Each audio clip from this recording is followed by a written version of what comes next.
Hello everyone, welcome to today's video, and today we're going to be doing a video of what I love about my C63. I've already done a video of what I dislike about my C63, although those things were really minor. But today's video, we're just going to be discussing what I love about my C63 personally. Some things may be really obvious, and then there's some things which aren't so obvious, which might be interesting for you guys. So yeah, let's get into it. The first thing I love about the C63 is the way it looks. Obviously there are many things I love about the C63, such as the massively flared arches, the big imposing grille, the back end with the quad tailpipes. But there is one subtle, elegant feature I do love about the C63, and it's the feature line that runs across the bodywork. I love the way it just hugs the 6.3 badge and runs across the bodywork and tails off at the end of the carbon lip spoiler. I just think it's such a subtle but yet elegant design feature in the C63. Next thing I love about my C63 is from the rear. I'll let you have your guesses before I show you. Okay, time's over. It requires me to go into the boot, and it requires me to go in here. Spare wheel. I bet you weren't guessing that. And you may be thinking, spare wheel? That's not really interesting, but if I get it out to show you, you might understand why. So here we are, this is the spare wheel they put in the C63, and I just love the design. I love the fact it's got 5 spokes. I love the fact that it's got AMG embedded on the side. Look at that, that's brilliant. And you can also see the red brake caliper on the side, which is fantastic. And I just love the nature of it. They could have bunged in any spare wheel in the world, just some boring one, but they had to go guns blazing and give us some AMG spare wheel. So when your car is feeling sorry for itself, it still goes out AMG fashion and has a nice AMG alloy just to show off. I just think it's brilliant. And for anyone who's interested, that's the difference between the width between the spare wheel and my regular tyre. The next thing I love about my C63 is this panoramic sunroof. It just provides so much light into the cabin, and it gives you such a good view out. When I was in Cheddar Gorge a few months ago, you could see so much scenery when you're just having a look around. I'm not sure if I've got a video to show you, but just having that panoramic sunroof allows so much light into the cabin, and it's seamless as well. When you see it from the outside, it doesn't really stand out. It's quite seamless within the bodywork. Next thing, of course, I love about the C63 is the magnificent M156 naturally aspirated V8. Bit of a handful there, but you just can't not include this into the video. It's such a masterpiece of an engine, and the fact it's a 6.2 litre V8 in such an executive, normal, everyday saloon, estate coupe car is just inconceivable. Like 457 horsepower from standard. This has obviously got 524 horsepower. It's just such a masterpiece of an engine, and obviously it's also handcrafted as well, which just makes it even more special than it already is. Someone by Giuseppe, no idea how you say that, but yeah, just it being handcrafted as well by an individual person is just, it just tops it off really. What a beautiful engine. Next thing I love about the C63, well, it has to be the exhaust pipes. Of course it does. Now, there's many reasons why I love these C63 exhaust pipes, and it's just the presence they show in the car. Like, it doesn't matter what angle you're looking at, whether it's from the side or a bird's eye view, or just if you're behind it, which you will be because they're really fast. They're just such a great looking thing. And in today's period where exhaust pipes are sometimes fake, or they have like little square cutouts, whatever you name it, it's just not a patch on what these look like. Like there's 4 of them, and they're real, and they're just so big and meaty, and I love the oval shape, and you could probably fit your fist into it nearly. And even just the AMG logo, which is engraved into each individual exhaust tailpipe, it's a thing of beauty. And when they're actually properly clean, not like they are now, but when they are clean and, you know, chromed up, they look fantastic. It's all well and good having an exhaust that actually looks good, but does it sound good? So I think I'm going to let the exhaust speak for itself.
The next thing I want to talk about are these Nappa leather seats.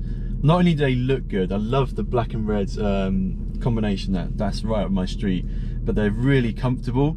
I've done lots of long journeys in these seats, and they are so supportive and so comfortable, even for a small frame like me, or if you're a big frame like some of my friends. They all say it's comfortable regardless. You got lots of adjustability with the electric seats controls on the side and the door cards. Lots of adjustability. You can make it go backwards and forwards, and you can recline it, and then you can do the headrest as well, which you can move individually. How brilliant is that? And you have memory settings as well, which you can, I don't know, just say if your, I don't know, missus has the car and she has it right up granny mode, and you don't want that, you can just preset it so she can have her granny mode, and then you have your normal mode. And down the side you also have lumbar support, so you can support your lower back, which is even better for longer rides. Even the seats at the back, they're not neglected in terms of design. They do look really good, and I also can report that they're actually really comfortable, even for passengers at the back. I mean, headspace is not really great, but my passengers have said they're really comfortable at the back, and they also have a great view out of the pan roof of their set at the back as well. So yeah, seats all around the C63 are really comfortable. My only two gripes I have with the seats is that these C63 coupe seats, I really loved them at the start and preferred them over this saloon estate. But now as time has gone on, I've realised that these seats you can get in like a regular C-Class coupe, and I like the fact that the saloon estate have bespoke AMG seats, which just makes the car feel more special, and I do think they look better now than these seats. Although you can adjust them more with the headrest and whatnot, I just think that, yeah, I wish I had the regular AMG seats, because they just look, I think they're more comfortable, I've heard as well, and more supportive than these coupe seats. And of course the adjustability, I've got it as low as possible, and I'm quite short, and my visibility I could really do with sitting a couple of inches lower. So I imagine for the taller folk you would be struggling for your driver position to be comfortable. So yeah, I would prefer if I could sit a bit lower. But yeah, they're my only two little gripes I have with the seats. The next thing I love about my C63 is this really cool feature when you're in manual mode, which I'm in now. So if I just put it into second, look at display, and then when you get really high on the revs and it tells you to change up like this. I just love that display. It just gives me such a buzz and such a rush. I don't know, there's something about it. It tells you the urgency to tell you to go up and change gear. I just love that display. It just, yeah, I can't really explain it, but that's just another cool feature I just love about the C63. It just makes the engagement just even more real. Now, the next thing I love about my C63 is this hold feature. It's a pretty cool gimmick, and you need a hill to do it. And look, I've just found one. Definitely not scripted, but if I just come to a stop and press hold really hard, the car will now hold itself on a hill. So if you had like a leg day and you're really tired, you just hold it by just pressing the brake pedal really hard, and the car will just hold itself on the hill, and you don't have to do anything with the pedals, and it means you don't have to do anything with the gear levers to keep stop start on a hill. Pretty cool feature, pretty unnecessary one though, but I just found it by accident, and it's just thought I'd share it with you guys. Then to get moving again, all you need to do is literally to start accelerating again, and then the hold feature will turn off and you'll start moving forwards. Really simple to use and can be handy depending what situation you're in. Now, the final thing that I love about my C63 is actually the gearbox. And I know it sounds like I'm contradicting myself, because I'm pretty sure it was one of the negatives in my dislike video, but this gearbox is fantastic. Like, even the motion of just putting it into gear, or into drive or reverse or into park, it's such a big clunky mechanism.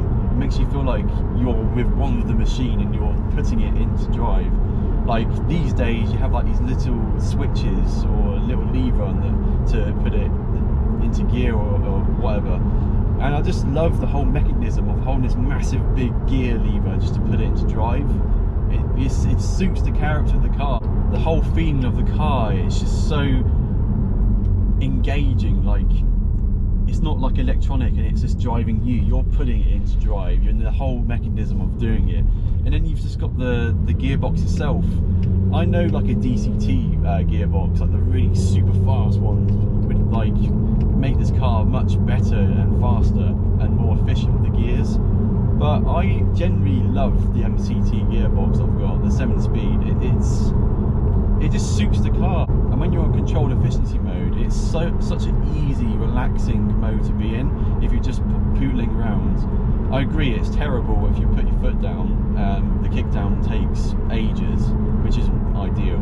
But it's just such an easy, relaxing gearbox to live with, and it just suits this car.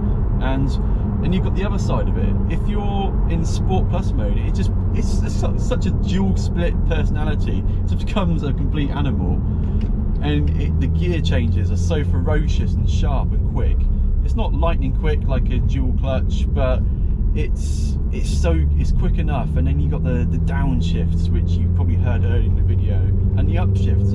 It's such a fantastic gearbox, and it just suits the car so well. And I really do love the gearbox, and I wouldn't change it for any other gearbox. Drink every time I say gearbox, but yeah, I really love this gearbox. It suits the car so well. So there you have it, guys. I really hope you've enjoyed this video about what I love about my C63. Some of them were like really obvious, and then hopefully some of them which weren't so obvious, it might have caught you off surprise, caught you off guard. So yeah, if you have enjoyed this video, please do like, comment and subscribe if you haven't done so already. And what do you love about the C63? I'd like to know down below. And if you've got any questions, then please do feel free to ask in the comment section. Yeah, thank you very much for watching, and I'll see you in the future.